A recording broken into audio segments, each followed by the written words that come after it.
में दिल बरा ॾिसी अहिड़े हाल में ॾिसी अहिड़े हाल में वरी लियो न पातुई मुंडे सजण सॼे साल में छॾियूं छो हलियो वएं दिल बर ॾिसी अहिड़े हाल में ॾिसी अहिड़े हाल में वरी लियो न पातुई मुंडे सजण सॼे साल में छॾियूं छो हलियो वएं दिल बर ॾिसी अहिड़े हाल में ॾिसी अहिड़े हाल में वरी लियो न पातुई मुंडे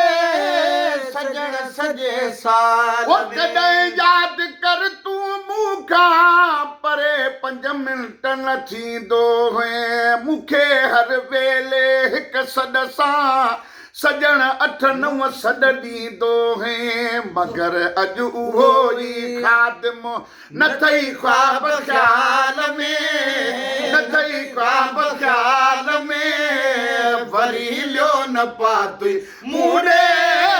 सजण सॼे साल में छॾियूं छो हलियो वएं दिल बर ओ ॾिसी अहिड़े हाल में वरी लियो न पातुई मुंडे सजण सॼे साल में ओ अलाए सचपच रंज थी पए अलाए ढोलण ही ढंग कई नाए पंहिंजे सिर लेकिन लिखण खत खां बि खणी दंग कई अलाए सचपच रंज थी पए अलाए ढोलण ही ढंग कई नाए पंहिंजे सिर लेकिन लिखण खत खां बि खणी दंग कई चवनि था त अधु गॾु जाणी हूंदी आ हवाल में हूंदी आ हवाल में वरी लियो न पातुई मुंडे सजण सॼे साल में छॾियूं छो हलियो वएं दिल बर ॾिसी अहिड़े हाल में ॾिसी अहिड़े हाल में वरी लियो न पातुई मुंडे सजण सॼे साल में उन्हनि जा जॾड़ा जीअं हूंदा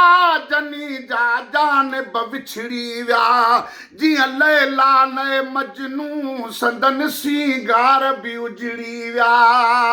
उन्हनि जा जॾड़ा जीअं हूंदा जनी जा जानब विछड़ी विया जीअं लैला ने मजनू संदन सींगार बि उजड़ी विया फ़क़त आसरो वञी रहंदो खुदा जुल जलाल में खुदा जुल जलाल में वरी लियो न पातुई मुंडे सजण सॼे साल में छॾियूं छो हलियो वएं दिल बर ॾिसी अहिड़े हाल में वरी लियो न पातुई मुंडे सजण सॼे साल हिकु सूर ससुई साॻियो जा सिकंदे सिकंदे सड़ंदी वई रणनि जबलनि मां रंद खणंदे पुन लगा रोंदी रड़ंदी वई हिकु ई ससुई सूर ससुई साॻियो